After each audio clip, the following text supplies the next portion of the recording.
All right, what's up, everybody? Welcome to the Fit to Fat to Fit Experience podcast. I'm your host, Drew Manning from fit2fat2fit.com. Thank you guys so much for tuning into my podcast today. Some of you guys, if you don't know who I am the guy that did the Fit to Fat to Fit journey, right? I'm the guy that gained 75 pounds in 6 months on purpose as a personal trainer to discover what it was like for me for the first time, what it was like to be overweight. And so it was a very humbling but positive experience in the end, even though it was really hard. Learned a lot of valuable lessons, and now there's a hit TV show on A&E called Fit to Fat to Fit, where I coach other trainers to do what I did to hopefully come through more empathetic, with more respect for their clients and a better understanding of what their clients go through and just how hard it really is. And so we are currently filming season 2 of that. If you guys want to chat out on it, you guys, we have a good friend of ours. If you guys check out Instagram, Whole Fork, Tiffany is our good friend. So Tiffany is a former chemist with a degree in biology. She lives here in northern Utah. I actually first met her at an expo, and she's a very popular blogger, fitness and nutrition blogger. She's got a ton of recipes on her website. Anyways, we brought her on because of her unique background as a scientist. And specifically, we actually dive into essential oils, you guys, and some surprising things, kind of controversial because I know people get very passionate about essential oils. She dives into her past job teaching people how to use portable mass spectrometry. I'm not sure if I said that right. Anyway, she used to travel all around the world teaching this, and she kind of would do these chemical analyses of, on essential oils. These companies would hire her. So anyways, we dive into that, but we also dive into some misconceptions, some myths about the paleo diet, how her nutrition philosophy has evolved over the years, and how she differentiates from a strict paleo diet to more of a balanced approach now, and why from her scientific perspective. She's very smart. She's very beautiful. She's actually one of the prettiest scientists that you'll see. So she's great. I think you guys will really enjoy this episode. A lot of great gems in this episode. So I think you'll really enjoy it. Anyways, before we dive into the episode, you guys, our show sponsors for today, the first one is everlywell.com. That's EVERLYWELL.com. So last week I had on Dr. Murdock, who's the chief medical officer of this company. And so basically it's an in-home medical blood testing company. They send you a kit. So you order your test that you want to do. Let's say it's cholesterol, your basic lipid profile. They have a sleep and stress test. They have your thyroid test, your testosterone test, and some other hormones. So they have a great variety of tests that you can order, which are convenient. They're affordable. They send you the kit in your house, you guys. So basically, you prick your finger at home. It tells you through the instructions exactly what to do. You put it in the little device, and you wrap it up in the prepaid UPS packaging, and you just drop it off at a UPS place or schedule a pickup. So it's, you don't have to schedule a doctor appointment. You don't have to wait around at doctor's offices.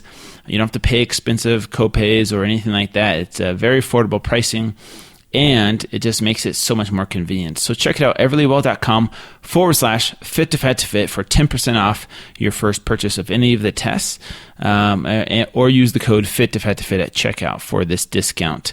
Everlywell.com.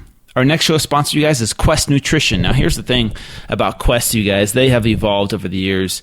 I've been friends with them for years, ever since they were just a basic protein bar company. They revolutionized the protein bar industry, I believe. And now they've evolved. So now I'm a huge fan of their keto snacks, which aren't technically available to the public. You have to sign up under their Quest Labs. So you sign up as a member. And when they release new products or they have more inventory, they'll email you and let you know when you can order these types of keto snacks. So they have these Cheez-Its, which are amazing. They have these keto chocolate bars, because as you know, I'm a big fan of Ketosis. But I mean, other than that, they have a wide variety of good tasting, healthy snacks, and you can even find their Quest bars now in Walmart. So they've finally made it. They're in Walmarts, they're in airports, they're in gas stations. So check them out at questnutrition.com. All right, you guys, let's go hang out with Tiffany. All right, what's up, everybody?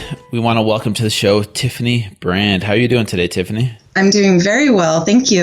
Woohoo! Yeah, it's you good guys, to have we've known Tiffany for a while. I've shared tacos with Tiffany. Oh yes.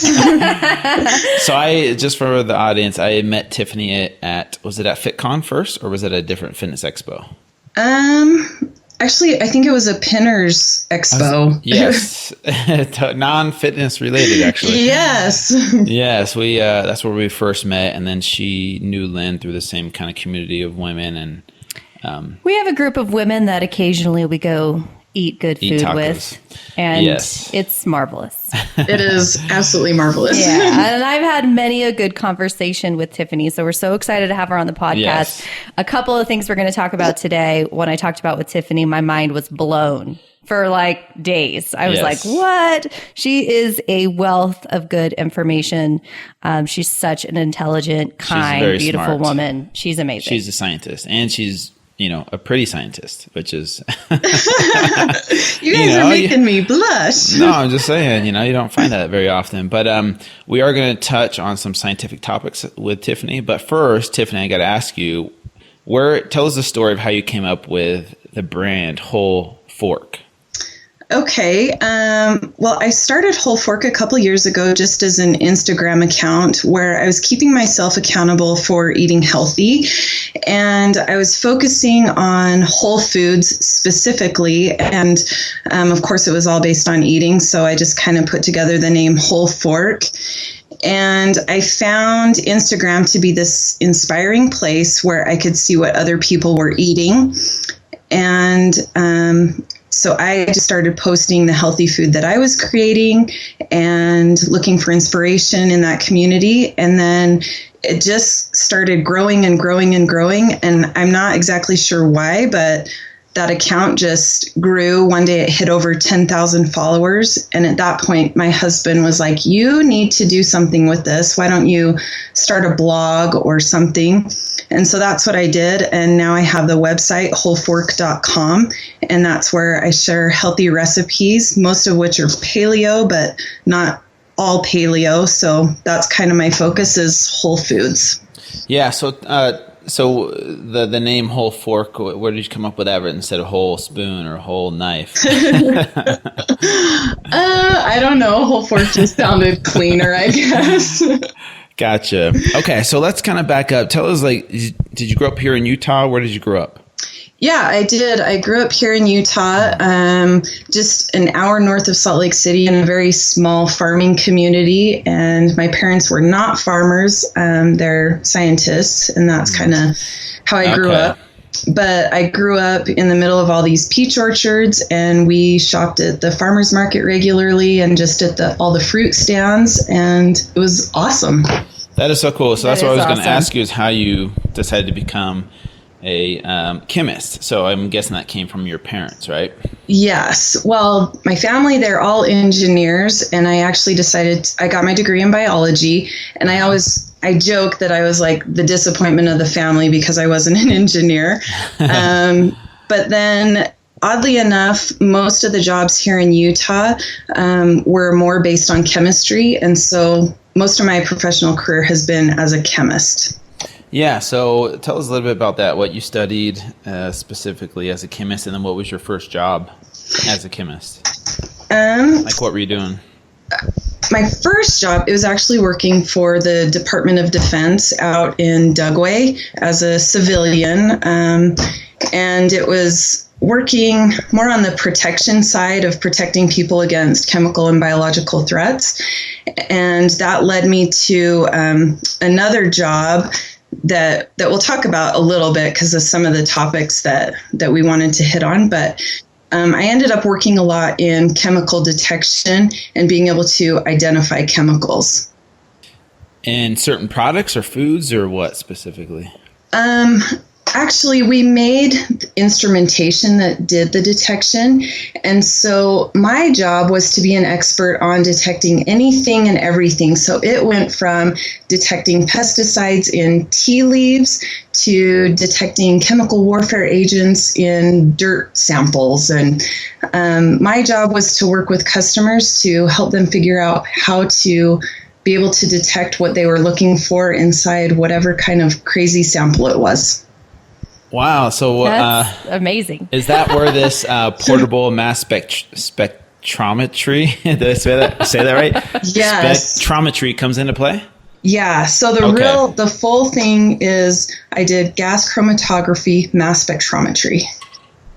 It's a mouthful. I have no idea what that is. Yeah. I mean, I do that sometimes in my spare time. Yeah. Yes, exactly. I like to break a mental sweat too. And that's what portable mass spectrometry is what you were saying? Yeah. Detecting those chemicals? Yep. So basically it just did two things. You would put a complex mixture of something inside the instrument, and the first part of it would separate it all down into individual chemicals.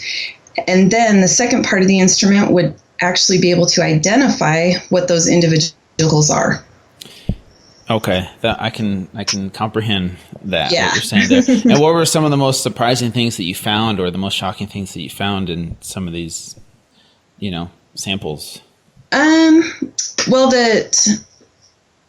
the European Union, they highly regulate things, and so they wanted to use our instrument for quality control, and they have a lot of regulations about that. And so I really love European products because they are very, very clean. Yes. They are, and I think the US is a little bit behind on some of that, but nothing was too surprising. We were going to talk about essential oils. I don't know when you want to talk about that. But I would love to talk about that. Well, okay, so first, before we get into that, okay, Lynn just got back from Europe. I did just get back from Europe. When Drew had the kids, I did a month-long backpacking through Europe, and I loved it. And I must say, I was most surprised by how my body responded to all the foods. I mean, everybody knows I'm a foodie. Everybody makes comments about how I eat. Maybe what they think is too much sugar, excuse me, too much sugar or junk food or bread. But I believe in intuitive eating. I listen to my body.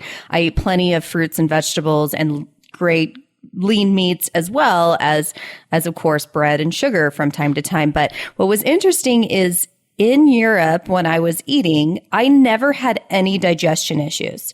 I never had any bloating. I never had any gas. If everyone thinks this is TMI, sorry. But my digestion was great. I was regular.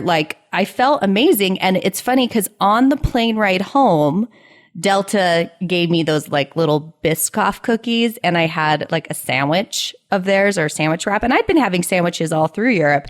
I got crazy bloated. I felt sick, and I was like, what is happening to me? I swear the food and the way things are made in Europe is just different. What are some of the specifics, Tiffany, that you see between the European Union and here in America that we need to catch up on? Well, a lot of what we consider natural products, like essential oils specifically, those are regulated in the EU, where they're quality controlled, they're screened for chemicals, and they have to meet certain standards before they can hit the consumer or the market. And we don't do that. And so there's a lot of us that think, oh, we're doing all these healthy, natural things, when truth is a lot of our products are just loaded with a ton of crap.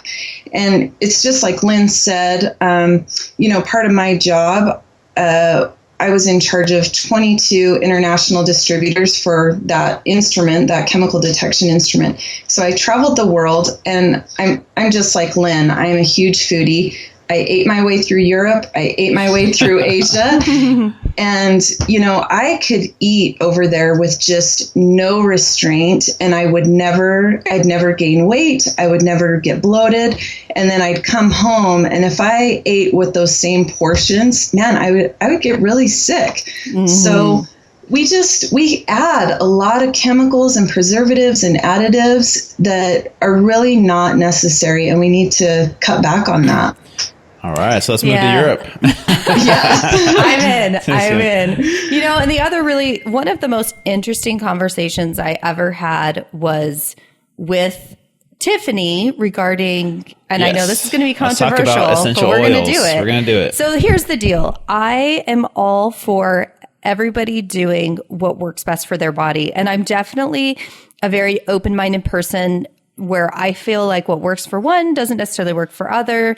And honestly, if somebody is just happy using oils, I'm happy with that. But we're kind of in this phase where it seems like a lot of people have gone through this, oils are everything, they're going to cure diseases and headaches. And, if you don't go to the doctor anymore, use oils.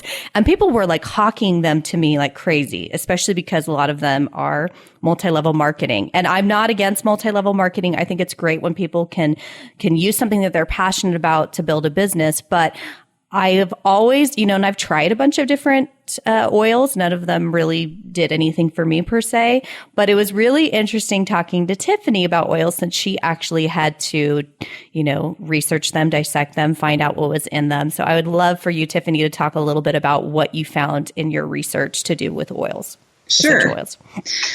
So let me start off by saying I do use some essential oils, but somewhat infrequently. As a scientist, I can see where there is value in certain chemicals because certain chemicals will do certain things in our bodies. And if we can use them in a positive way, I think that's great. And certain essential oils contain chemicals that can really help us. Where that whole market really turns me off is I think people treat them like they're magic. And I really get turned off by the woo-woo factor that people seem to have about them, and people get almost religious about it. And there's a lot of misinformation out there about oils, even by the companies that produce them. And when they talk about things like parts of plants and where the oil is and what the oil actually does, they talk about it like it's the blood of the plant. And that is simply not true. Many of those fragrances are there not to nourish the plant or to give it the lifeblood. Really, that's minerals and water. But really, those oils are there to like attract or detract certain bugs and animals, and especially bees, so that things can be pollinated. And so we get these weird, magical, mystical ideas about oils that I don't like.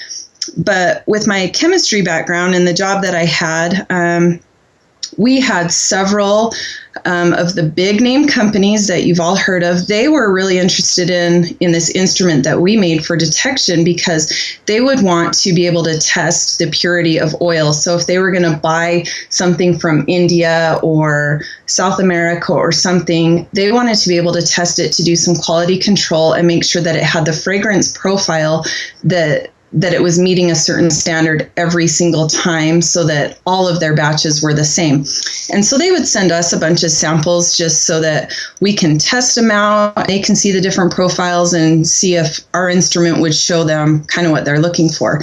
And as I was testing these oils, I was actually really, really shocked about the amount of non-plant chemical that was in them.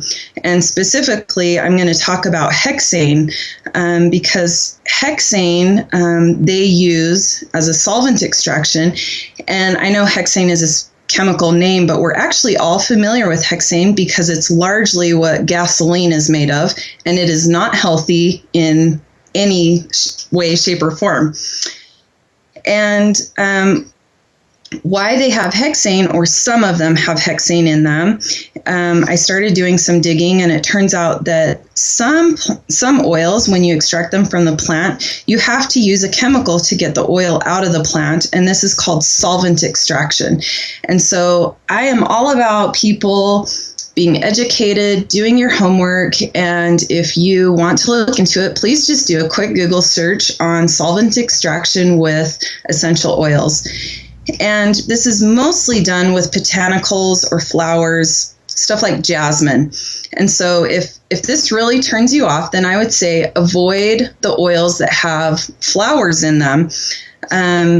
But the way this is done, solvents are like alcohols, and they can help pull the oil out of a plant material, especially when there isn't a lot of oils like in delicate flowers. And so the European Union, they actually regulate essential oils, and they require that the solvents are less than what I believe is 10 part per million in the oil. And the sad thing is, here in the US, we don't have any type of this regulation. And so I don't want to raise this big, huge red flag and say, all of this is actually dangerous. That is not what I'm saying at all. It's pretty low level. But for you people that think that you are rubbing 100% pure oil on your skin, you're not. You're not. And for you to think that you're taking something that is safer than a medication, I wouldn't agree with that statement at all. Yeah. And that is kind of where I was floored when we talked and you were sharing this with me, because one of the big things, I'd tried several oils. Like I said, I'm not against oils. And there actually have been a few that I have used from time to time on me or on my kids. But I just hadn't really seen a huge impact, especially depending on what I was trying to fix or an ailment. And, people, the biggest thing everyone kept saying is, yeah, even if it doesn't work as good, though, it's 100% natural. It's so much better for you. It's so much better for you. And that was constantly what you're told over and over. And I just feel, especially since so many people are using it now and consuming it, and some people are loading it on their skin every day, that people need to be more educated that what they're being told isn't 100% true.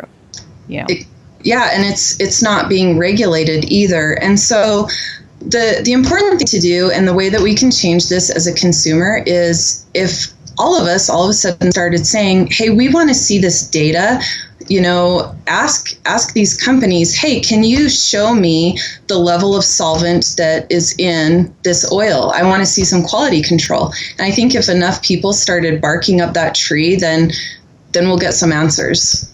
Yeah. Gotcha. Yeah. So can we talk about, you mentioned flowers like jasmine, but can you talk about specifics of the most, not dangerous ones, but the ones with the most solvent in these, like some specifics? Yeah. Are you allowed to do that or not? Actually, that I don't know. I know that they use it for all flowers. To the extent, I'm not sure, and it would probably take a ton of research to figure it out. But I do know, what would you maybe in turn, instead of that, since you're saying that pretty much anything that uses flowers has to do that, what are more commonly used safer oils what are for the people ones to you use? Maybe the ones that you use. Citruses, because citrus oil is found in the rind, and the rind is actually a pretty big part of the fruit. So they cold press those out. And so those are not really chemically altered.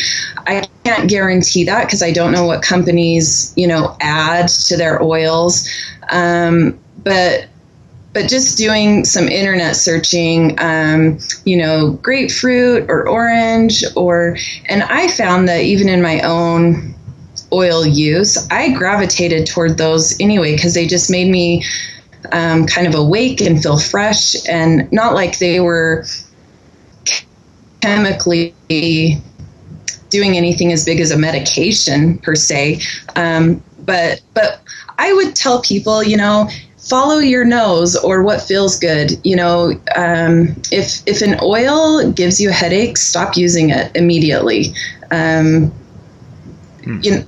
what I would say. Yeah. Thank you. Okay. Yeah. So the citrus ones are probably the best ones to use, or just go to Europe and buy them there. Yeah. Or let's just all move to Europe. It's fine. The food and the oils are a lot better over there. Okay. Order online. Right. I love that. No, I think it's interesting because a lot of people don't know that. And that's the thing, is there's no marketing here in the U.S. It's so lax compared to, for example, the European Union. Like, you could put all natural on almost anything. You put on Oreos and be like, they're all natural. It's like, well, yeah, from a chemist point of view, technically, I guess, but really, is that really healthy? Does that mean it's healthy? And the answer is no. But so there's not anything specific with essential oils that you can look for that says, hey, this one uses less solvent than these ones. That they don't really market that, at least from what I've seen. I'm not in that industry that much. So I will say, working with those companies, every single one of them was very concerned about how the public did perceive them and what their competition was doing. So if their competition they started showing data, then they were going to be right next to them showing that they were better using the same sort of data. So if consumers were asking for this sort of data, like what is the level of solvent, I do think that they'll respond because they're interested in keeping their consumers. Yeah, I really do think the power is in the people. And when we start to demand change, you'll see these big companies eventually start to change. And you kind of see it even recently with like Subway and McDonald's with the foods, the additives they put in these foods and preservatives and, antibiotics and all these other things that they add to foods to chemically enhance them. They're slowly starting to change because people are demanding it and it's being exposed and it's up to us, we're seeing it on this. I'm sure everybody's seen it just in those examples that Drew said. There's those bloggers that are well known that have a large audience that write up something about something in Starbucks or something like, for example, the Subway bread, and people share it, people see it, people comment on it, and they say how they don't like that. And then what happens? I think it was within like a month, Subway changed their formula for making an ingredient that was in their bread. So I think a lot of times we think, me asking or me wondering or me being curious, like that's not going to make a difference because I'm one person. But the fact is, as consumers, we do have the power to make companies look at things that we're not happy in and change it. So I love that. Maybe we could share this podcast and have everybody be like, we demand to see the solvency in all the oils. Yeah. Yes. Okay, let's shift gears a little bit, Tiffany. Let's talk about a little bit about your food philosophy, right, as whole fork, and how it differs from paleo. And then, what you see in the paleo industry that's, maybe not the healthiest or maybe, kind of controversial. Okay. Well, first, let's talk a little bit about what the paleo diet actually is, and that'll help us out. The paleo diet, I think in the most simplest description, says that you should stick to eating food from nature, like vegetables, meat, seafood, fruit, nuts, seeds, healthy fats, and that you should avoid processed food, processed sugar, processed oils, dairy, grains, legumes, and alcohol. And when you look at the book, The Paleo Diet, as it was written by Dr. Lauren Cordain. He actually says that you should aim to eat 85% paleo foods and then limit everything else, all that processed stuff or dairy, legumes, sugar, whatever. Limit it to about 15% of your diet. And I actually totally agree with that. And that's how I try to live is a large percentage of my diet is considered paleo, and then there is a small percentage where I try and keep a healthy balance, and that just helps keep me sane. So that's my food philosophy, and if you look at the core of what the paleo diet actually is, I would say I agree with that. And I like that because I think a big problem in the industry, in this fitness industry, and I think why sometimes I even struggle in it is because people sometimes become so obsessive where it's 100%, 100% paleo, 100% Whole30, 100% ketogenic, like whatever the lifestyle is, they feel like they have to be all or nothing. It can't be 80%, it can't be 85%. And then what I've noticed for most of those people, and for some, it's worked great. And I know some people have lived 100% paleo lifestyle, and maybe sometimes also because they have certain autoimmune diseases or it's a lot better for their body. But in a large majority of people where that's not the case, I've seen that that's turned into food disorders and obsessive disorders about labeling food and guilt and shame and honestly, ultimately unhappiness, where they end up still coming to me behind the scenes being like, I can't eat a cupcake without wanting to cry or without hating myself, without hating my body. And I label all the food that I eat as bad or good. And I notice I'm now passing that on to my kids. Yeah. And Tiffany, you have a very interesting story experience with this from your past when you first started eating healthy, I believe. Is that right?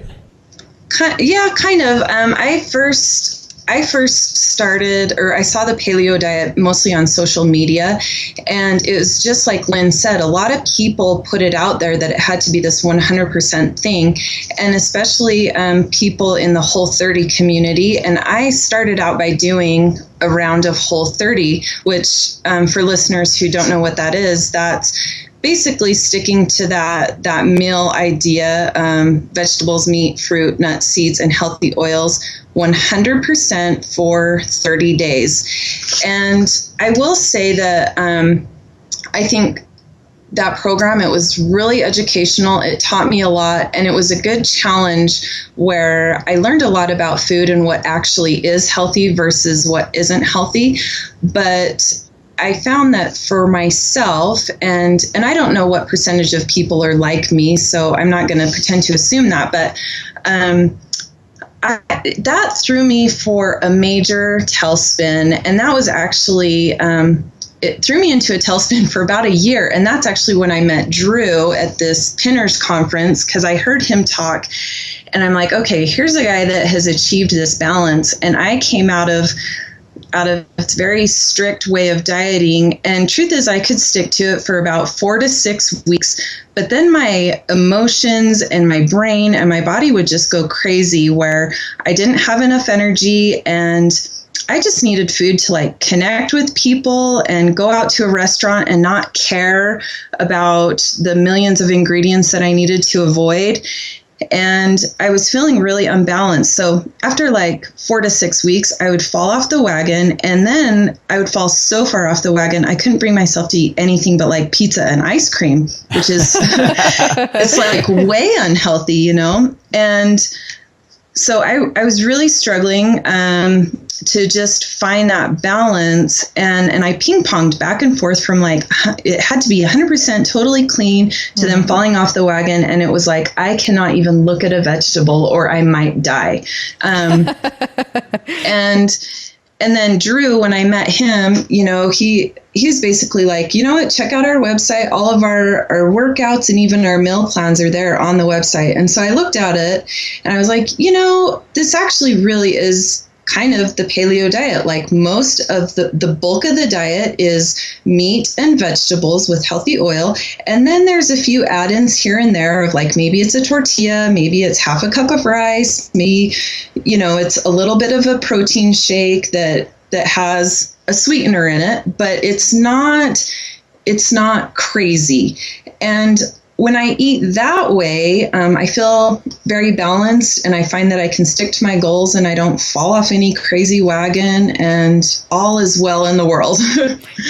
Yeah. And I think a big part of that is finding your balance, and that is going to be different for everybody. I used to be, and I think a lot of, and maybe men can too, but I think especially women can relate to this. I used to be such an emotional eater where I could at night open something like a bag of Oreos and eat the entire thing, or like eat an entire carton of ice cream or an entire container of Girl Scout cookies. And it's not that I probably still could do that, but like, it's not that I couldn't do that anymore, but I don't do that anymore. And it's really interesting because I feel like I went through years where I would try to force myself to eat a certain way and try to force myself to cut a bunch of things out. And, you know, I did, for example, 30 days of no dairy and no grains and no, and I was the same as Tiffany, where that would happen. And then I would go so far in the other way and emotionally and physically just binge like crazy. And I found that now that I live more the approach of intuitive eating, where, I do eat healthy grains and meats and vegetables and dairy, from time to time. I don't consume a ton of dairy, but I definitely have cheeses and, I'll have occasional ice cream, or if I was in Europe, it was gelato every day. But I mean, in general, I consume everything in healthy doses. And it's interesting because I don't emotionally eat like that anymore. I don't go through crazy binges. I actually can eat a piece of cake now and eat half of it and be like, oh, I either don't want any more or I'm full, and put it down. That would have never happened before. I could not have left half a piece of cake sitting on a plate. Well, I think the problem is we turn diets into almost a religion. Yeah. And then we look at it as a sin, and we're bad. We feel guilty. We feel shame for eating that way, and we beat ourselves up. We hate ourselves more, and we create this vicious cycle.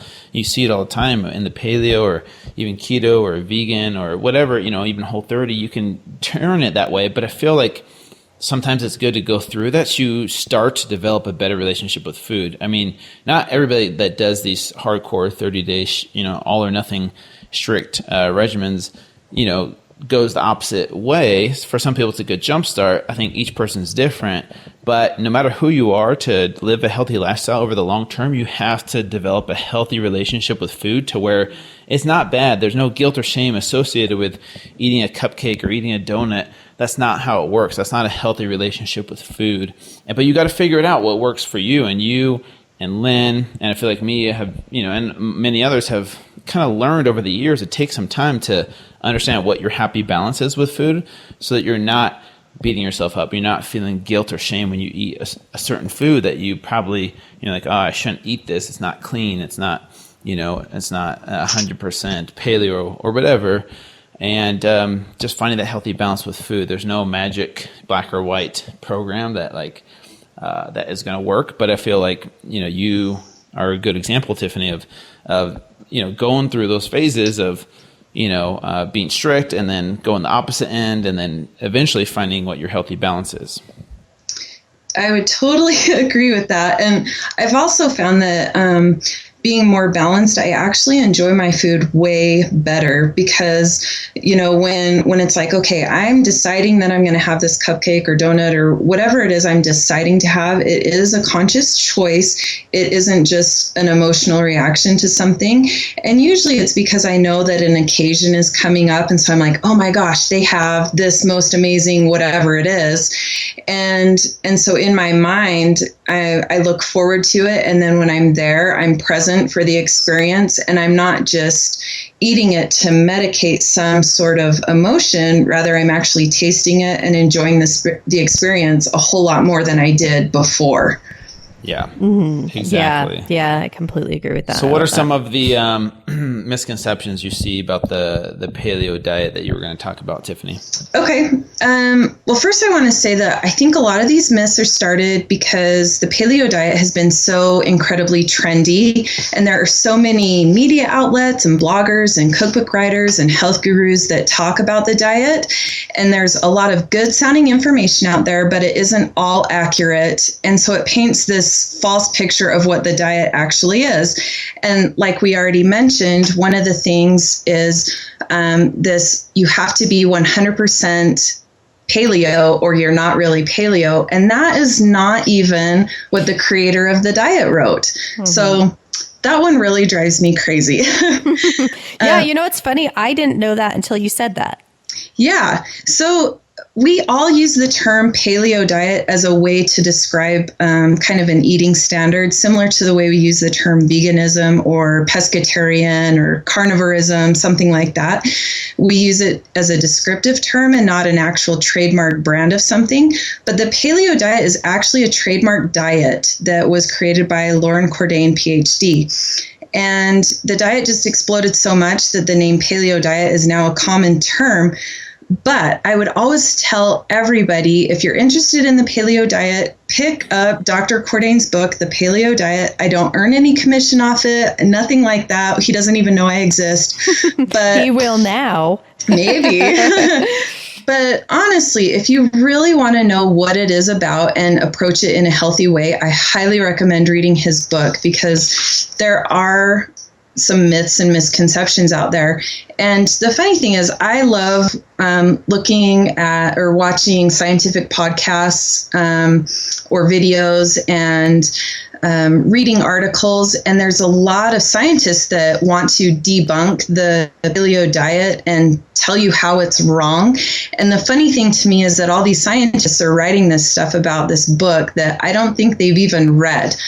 Because the first myth I'm going to talk about is that the paleo diet is about abandoning our modern agricultural diet and that we should reach far back and return to the diet of our Paleolithic ancestors. And this myth, I think, is mostly just based on the name of the diet, the paleo diet. And people assume that the diet teaches that we should eat like Paleolithic people and eat the same food.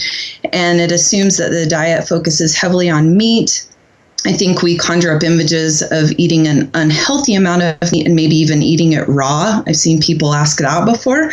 Mm-hmm. And where this is absolutely 100% wrong is that the founder of the paleo diet has not said that we should be eating the exact same foods that Paleolithic people ate.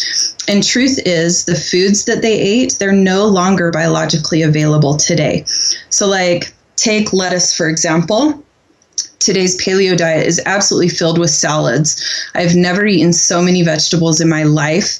But the lettuce from the Paleolithic era, it is full of latex, and it's so bitter that you practically can't eat it. And the caveman did not eat lettuce. But through modern agricultural technology, we've removed the large ribs from lettuce, we've removed the bitter taste and the latex, and so now we all enjoy loads and loads of lettuce. Another example of this is olive oil. The paleo diet is full of olive oil, except paleo people did not eat or consume olive oil because you have to get it through olives with using a very large press. But the big, large tools like this are not part of the Paleolithic era. So they didn't have olive oil. So there's so many examples. We could go on and on with like potatoes, bananas, cauliflower. Most of the vegetables we eat today, they were not available back then. So really what the diet is saying is that in our modern day, we need to have the same food philosophy that the paleo ancestors had. We don't have to eat the same foods, just have the same philosophy. And that's basically just to hunt and gather foods from nature. And for most of us, that is going to be done at the grocery store or the farmer's market. But that's where we want to reach for foods that are in their most natural state. And that should be the bulk of our diet. So. Okay. Yeah, I had heard the exact same thing. These are myths that I have still believed in when I hear people talk about Well, paleo. it's because that's the problem is it kind of gets lost in translation where it kind of trickles down to people not reading the book, but then just, oh yeah, like, you know, they hear about it from one person and it's like telephone, and then they pass it on, and then it gets down to just the masses, and then a lot of it's misinterpreted, I feel like, and that's what becomes mainstream. So those are some very good points, and I like that. And I think I read you talking about even just like our gut bacteria is totally different now, so we can digest foods differently versus our ancestors. Like lactase persistence, for example, you know. Yes. So that's what, like, some people can tolerate dairy past, you know, adolescence nowadays versus probably back then we only ate dairy, you know, from our mother's milk, right? Yeah, exactly. So this is kind of one point where I disagree with the paleo. He says to avoid dairy, and maybe if you count dairy in that 15%, then you're totally fine. But yeah, a lot of paleo people say that we don't have the digestive enzymes and that dairy is totally inappropriate for our diet. And I disagree, especially if you're from European descent. You have definitely evolved to have the right enzyme to digest dairy even into adulthood. And I know I have no issues with dairy, and not that I eat it all the time. And I have noticed that if I eat too much dairy, you know, my skin might break out. I used to have seasonal allergies and asthma. But keeping dairy down into like that 15%, I no longer have any of those issues.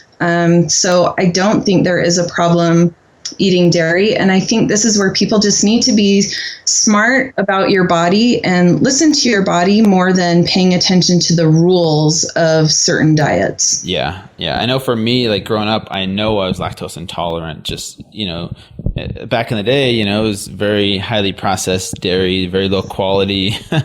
So I know that I had stomach issues with it. But now that I've come to know my body a lot better, for example, I've been doing keto for some time now, and I can incorporate, certain types of dairy and be fine with it. My stomach's totally fine eating some cheeses. But like I know, for example, if I mix dairy with sugar, yes, it's over. Yep. It's not a good situation. So I know that dairy combined with any type of carbs for me does not work well. Whereas if I buy dairy from grass-fed cows, for example, that aren't fed any hormones or antibiotics, my digestive system can process that a lot easier. So yeah, these are all very good points, and I appreciate you kind of spelling that out for us. The one thing that I do think is great about doing some sort of stricter diet, like let's just use, for example, the Whole30, is if you're really following it the way it's supposed to be, which is to do it for 30 days and that's it. It's not a lifestyle. It's not that you continually eat that way. You do it and then you slowly integrate in back foods to see how your body responds. So let's say you start, you had cut out dairy for a while and then you slowly integrate dairy back in and see how your body responds to it. That's a great way to gauge if, if you do well with dairy. And like Tiffany said, maybe it's even something like you digest it okay, but you notice your skin breaks out and you don't like that. But for me, I have gone off dairy and grains and sugar for 30 days and then slowly reintegrated things back in. And I do fine with dairy. I do fine with grains. I do fine with sugar. Sometimes, like Tiffany was saying, I do get a little bit more breakouts. And I guess ultimately I'm like, I'd rather have ice cream and is it, but it's fine, but at least you know how your body responds to specific food groups. Yeah, exactly. Yep. Well, we're running up on time here, Tiffany, but before we go, we'll have the last few questions. But before we get into those questions, where can people find you if they want to get in touch with you? Social media and website and all that. Yeah, so my website, pretty simple. It's wholefork.com. So WHOLEFORK.com. And I'm also on Instagram at wholefork. And that's it. Okay, so no Snapchat, Facebook, Twitter, I Pinterest. keep it pretty. Yes, I am. I am on Pinterest, just again at Whole Fork. But I do keep things pretty simple. If you do have any specific questions for me, I'm usually pretty good at answering email, and I'm just Tiffany at wholefork.com. Gotcha. And you don't do I love following Tiffany. Go follow her. Yes, her food is like beautiful. I wish I could take photos of my food like that, but I have like horrible lighting, and anyway, she knows how to do it. So really quick to end, you're no longer a chemist. Do you do the chemist gig anymore or no? No, actually, I quit about a year ago, and my family was just getting really, really busy, and my husband's career took off, and we kind of had to make a choice about whose career was going to be we'd focus on, and then it actually quitting allows me to have a little bit more time doing Whole Fork, so it just worked out. Gotcha. Okay. Well, that's cool. Congrats on taking that plunge. It's a scary plunge. Yes, it is. We've done that too. Ourselves back when we were married, and Fit took off, and it is kind of scary, but I think it's worth the risk.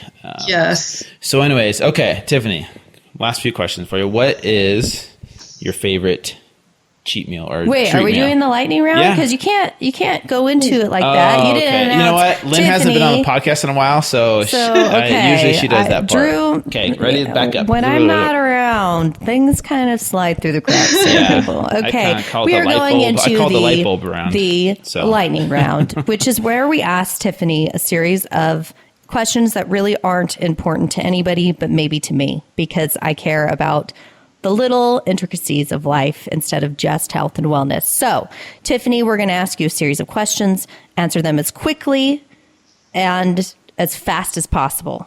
All right. Okay, so first thing that comes to mind, no filtering. Okay, here we go. All right, here we go. Okay, Drew, you can do it now. Okay. What is your favorite highly processed, unhealthy food that's your go-to? Chocolate. Chocolate? Yeah, just about in any form. Dark chocolate, on ice cream, on donuts. It's definitely just chocolate. So any kind of chocolate. There's no chocolate you avoid. No. Well, I do look for like good chocolate because I have traveled, and that was my little tradition actually, was I would try and find the best chocolate, and that's what I would bring home to my kids. So we would try out these different chocolates from all around the world. And what's the best chocolate? I love that. I really liked Polish chocolate, and Helsinki had really great chocolate. They put a lot of different things in, so it's awesome. Gotcha. What's your favorite book that you've read? Oh my gosh. I know, that's a hard one. That is hard. Your top 3, maybe. You don't even have to say why. You don't even have to say why. I'm just going to tell you my top 3 authors. I'm a John Grisham fan. I read every single one of his books. At one point, I wanted to be a lawyer, and I really like Michelle Moran. She writes historical novels, and she has written a few books on Egypt, and I am obsessed with Egyptian history. Ooh, cool. You're not part Egyptian, are you? I wish, seriously. Okay. But out of all the places I've been in the world, Cairo was hands down my favorite. Okay, cool. I'll have to add that to the list. Okay, what do you think is something very interesting or different about you that would surprise people, aside from being the hottest scientist I know? So it could be like a hobby or talent or anything, but something that would be surprising or interesting about you. My favorite hobby, the most fun thing I've ever done my entire life, is I'm obsessed with motorcycles, and I drive a Honda 750. I'm kind of looking for something bigger at this point, but I go on overnight road trips about once a month, and I love it. Awesome. Do you do this with your husband? Yep, we do. Cool. Yeah, we do it together. It's kind of the fun thing we found to do together. So I love that. Yeah, I knew that about you. Are you guys going to go your bike. Really? I didn't know she rode a motorcycle. And I love that. I remember when you told me, I was like, what? Because I took motorcycle lessons when I was like 18, and I was like, what? And I love that. So do you guys go to Sturgis ever, or isn't that what people that ride motorcycles do? No, I think, well, yes, but he doesn't want to do Sturgis. I'm always like, I think we should, just to say we did, but mostly we go to national parks. We keep going to Montana lately because Montana is beautiful. Yeah. Okay. Yeah, Montana is beautiful. Last question, Tiffany. I know you've been pregnant with 3 kids? It's not the last one for me, but it's the last one for Drew. Okay. You've been pregnant with 3 kids, right? No, actually, I have 2 stepdaughters and then 1 biological son. I did not know that. So you've given birth to 1. Yes. How much weight did you gain? Oh my gosh, like 60 pounds. Why are you asking her that? You'll see. I'm just getting to it. Oh my gosh. No, that's okay to ask. Yeah. It was horrible. I gained like 60 pounds. It was awful. And how long did it take for you to lose it? I would say about 40 of it came off really quick without really trying anything. And then the last 30 probably took about 9 months. Wow. Good. See, that's good for people to know. Of course. Yeah. No, I do agree for women. We are really hard on ourselves. And it's interesting because, you gain the weight over 9 months and then you expect it to lose it quicker than you gained it, which is unrealistic. So I'm glad that you shared that. And it takes your skin. I mean, sorry if this is too much information, but your skin needs to rebuild that elasticity. It takes months and months and months. And we just need to be kinder to ourselves about the whole process. Yes. Exactly. Amen. I agree. 100%. Okay. Your favorite trashy television show? Oh my gosh. Well, right now I'm like watching Vampire Diaries. Yes! Oh my gosh. Yes, that's trashy. I love it. And my husband makes fun of me so bad. Oh my gosh. I love it. Okay. Intelligent scientist / Vampire Diaries. I just love that. / obsessed with Cairo. So / cool. Motorcyclist. / motorcycle. Man, Tiffany's fascinating, you guys. I'm weird. It's okay. No, you're not weird. You're fascinating. I love it. You're badass. I'll say it on here. We're not supposed to cuss, but it's all right. Exception. That's an exception. Okay. Thank you so much, Tiffany, for coming on. A lot of knowledge bombs here in this episode. We appreciate it, and we hope to talk to you in the future. So please stay in touch. Go check out Tiffany, you guys. Literally, go check her out. Okay. We'll talk to you soon. I'll see you for tacos later. Okay. Definitely. It's on. Okay. Bye, guys. Bye. See ya. Bye. All right, everyone. Hopefully you enjoyed today's episode with Tiffany from wholefork.com. Make sure and check her out on social media. She's got a ton of great recipes that taste really good.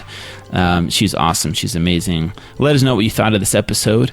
If you guys enjoyed this episode, please subscribe on iTunes. So that way you get notified each time we release a new episode.